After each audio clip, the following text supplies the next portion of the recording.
हृदय स्पर्शी कहानी। अनाथों की माँ। एक गांव में अनुराधा नाम की औरत रहती थी। उसका बालपन बहुत नाजुक हालातों में बीता था।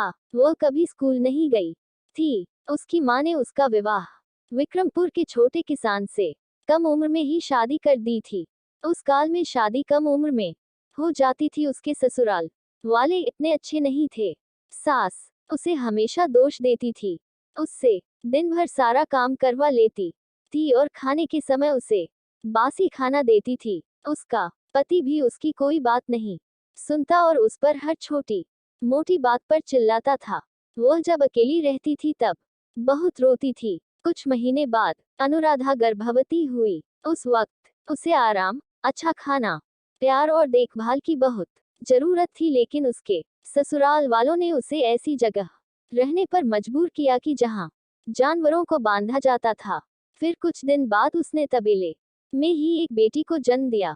बेटी बहुत सुंदर थी। लकी कन्या होने की वजह से घर के सब लोग उस पर नाराज हो गए। उनको लड़का चाहिए था और हो गई लड़की। इसमें अनुराधा का क्या कसूर था? अनुराधा की सास उसे कहने लगी कि हमें तो लड़का चाहिए था, पर जो किस्मत में नहीं था वह कैसे मिलेगा? अनुराधा को पौष्टिक खाना तो दूर, उसे रोज खाना भी नहीं मिलता था।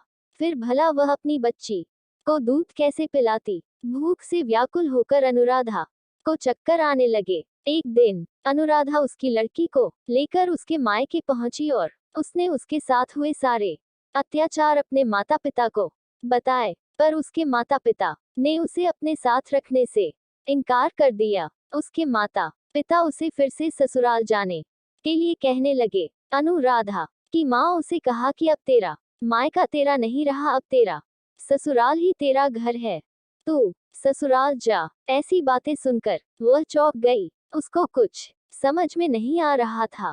फिर अनुराधा अपने मायके से निकली, पर उसको उसके ससुराल जाने की इच्छा नहीं हुई। अनजान रास्ते पर उसकी बच्ची को लेकर दिन भर वह चलती रही। शाम हो गई, वह प्यास और भूख से व्याकुल हो गई। जैसे जैसे रात होने लगी वैसे वैसे उसको डर लगने लगा। उसके के पास खाने के लिए कुछ भी नहीं था। चलते चलते वह स्टेशन पर पहुंची। स्टेशन भी उसे सुरक्षित नहीं लग रहा था। उधर बुरे किस्म के आदमी घूम रहे थे। उनको देखकर वह बहुत घबरा गई। आखिरकार उसने विचार किया कि सबसे सुरक्षित जगह तो रात को शमशान ही होगा, क्योंकि उधर लुटेरे और डाकू जिंदा तो नहीं आएंगे। सब शमशान में जाने से डरते हैं। फिर वह शमशान की ओर चली गई। उसने इधर उधर देखा तो उसको सब चिताएं जलते हुए दिख रहे थे। कुछ चिताएं जल के ठंडी हो चुकी थी। जिंदा लोगों से उसे मरे हुए लोगों की दुनिया अच्छी लगी। उसे बहुत जोर से भूख लग रही थी और डर भी लग रहा था। उसकी बच्ची अचानक जोर जोर से रोने लगी। फिर उसकी बच्ची को देखकर वह भी रोने लगी। अनुराधा बच्ची से कहने लगी कि शांत हो जा मेरी बच्ची, मैं कैसी माँ हूँ कि मेरी बच्ची की भूख भी मिटा नहीं सकती।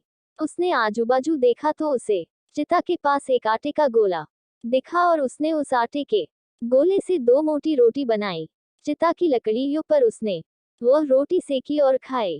खाने के बाद उसने उस शमशान को प्रणाम किया, क्योंकि शमशान भूमि ने भूख से मर रही उसे और उसकी बच्ची को जीवनदान दिया था। इस प्रकार अनुराधा सुबह स्टेशन पर रहती थी और रात को चोरों डाकू से बचकर शमशान में उसे उधर जो खाने को मिलता था वह उसे खाकर सो जाती थी। एक दिन सुबह स्टेशन पर वह अपनी बच्ची को एक जगह बिठाकर पास के नल से पानी पीने चली गई। फिर पानी पीने के बाद जब वह वापस आई तब उसकी बेटी उधर नहीं थी। वो रोने लगी और चिल्लाते हुए बोली, हे भगवान, मेरी बेटी को कौन उठाकर ले गया? उसके बिना मैं क्या करूंगी? उसने उसे बहुत ढूंढा पर उसे वह कहीं नहीं मिली। कितने दिन से अनुराधा अपनी बेटी के लिए रोए जा रही थी। उसकी हिम्मत टूट गई थी। वह जब जब सोचती कि मेरी छोटी सी बच्ची को कैसा लग रहा होगा, वो किस हाल में होगी, ऐसी बातें सोचकर उसका मन बैठ जाता है। एक दिन उसने देखा कि 4-5 बच्चे स्टेशन पर भीख मांग रहे थे। वह सब अनाथ थे। उनका आगे पीछे ख्याल रखने वाला कोई नहीं था। अनुराधा को उन अनाथ बच्चों में अपनी बेटी दिखाई देने लगी। उसकी बच्ची की याद मिटाने के लिए उसने उन बच्चों को अपने पास बुलाया और उनको अपने बच्चे की तरह प्यार करने लगी। स्टेशन पर भीख मांगकर खाना खिलाने लगी और उनका ख्याल रखने लगी। वह सब बच्चे उसे माँ कहने लगे।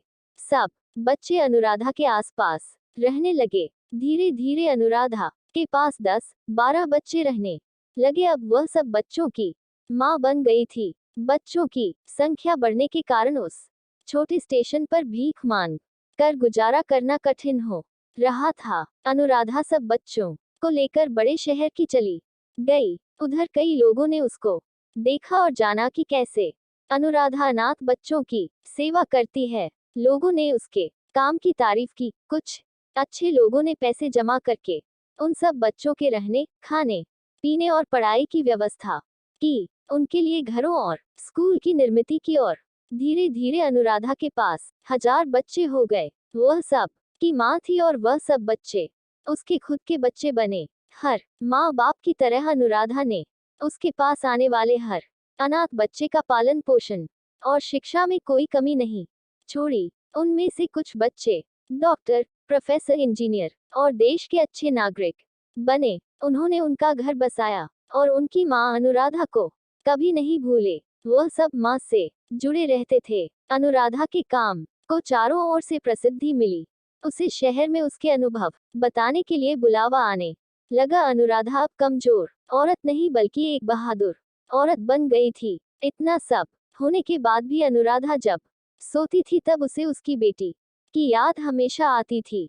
वो अपनी बेटी को कभी भुला नहीं पाई थी। एक दिन अचानक कुछ लोग 12 वर्ष की लड़की को लेकर अनुराधा के पास आश्रम आए। वह लोग अनुराधा को कहने लगे कि इसके माता पिता इस दुनिया में नहीं है। इस बच्ची को आप अपने पास रखोगी क्या? अनुराधा ने ध्यान से उस बच्ची को देखा कि उसके माथे पर वही निशान है जो उसकी बच्ची को भी था। उसने जब बड़े ध्यान से उसका चेहरा देखा तो वह समझ गई कि यह मेरी गुम हुई बच्ची ही है। अनुराधा अपनी बेटी को देखकर बहुत खुश हो गई। उसने उसको गले से लगाया। उसको उसका गुम हो गया जीवन फिर से मिला। अनुराधा को ऐसा लगा कि उसने दूसरों के बच्चों में को पाला, उनकी रक्षा की तो भगवान ने बदले में उसकी बच्ची को सुरक्षित रखा।